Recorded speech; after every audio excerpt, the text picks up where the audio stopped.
using the Samsung Galaxy S5 in 2024. The Galaxy S5 was a major update and overhaul over the previous Galaxy S4, released in early 2013. The S5 features an improved camera, larger screen, measuring at 5.1 inches. More colorful varieties were also available with the Galaxy S5, including gold, blue, and other colors, and the S5 was one of the first phones to feature water resistance. The S5 is also upgradable to Android 6.0.1 Marshmallow, which was the last version of Android to ship with Samsung's proprietary TouchWiz. TouchWiz was discontinued with the release of the Galaxy S7 in 2016, but I don't know if the S6 or S7 had it before their final updates. The S5 features a more premium feel compared to the S3 and S4 released before it, now featuring a textured pattern, and metal rims on the side, top, and bottom of the phone, led to an overall more premium feel to the Galaxy S5.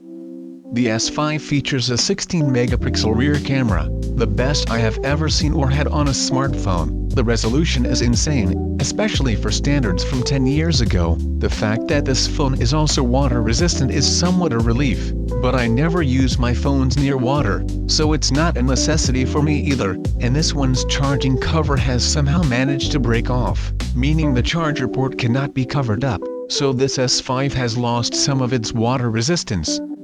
The S5 shipped with Android KitKat at release, then received two major upgrades. The first was to Android 5.0 Lollipop, and then, later on, Android Marshmallow 6.0.1 was released to the S5 and S5 Mini, while the S5 Neo received an update to Android 7.0 Nougat, which was released in 2016. However, unofficial ROMs do exist to extend the usability and lifespan of the Galaxy S5, so even though it only officially supports Android Marshmallow, you can theoretically go up to Android 13 or later via a custom ROM, but these can be hard to install, and rooting a Samsung can be more difficult because they are more locked down, meaning it is harder to unlock the bootloader, or gain root access, but with some work, you can do it.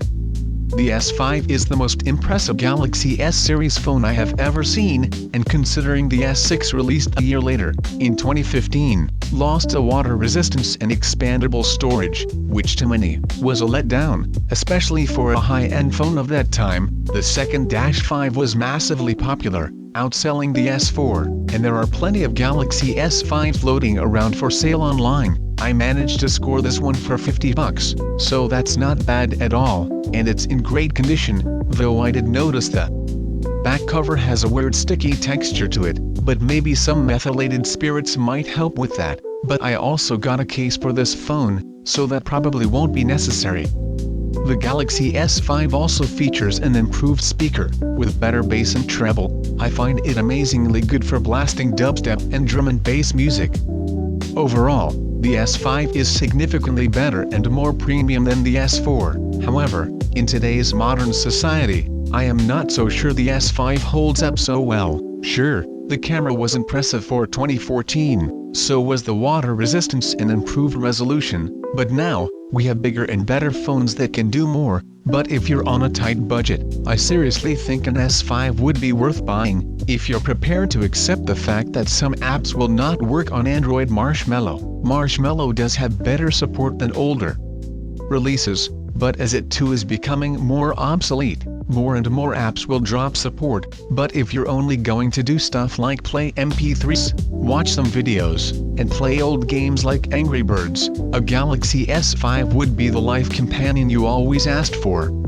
Anyway, that will do it for this video, folks. Please remember to like, share, comment, and subscribe. See you next video. Bye for now.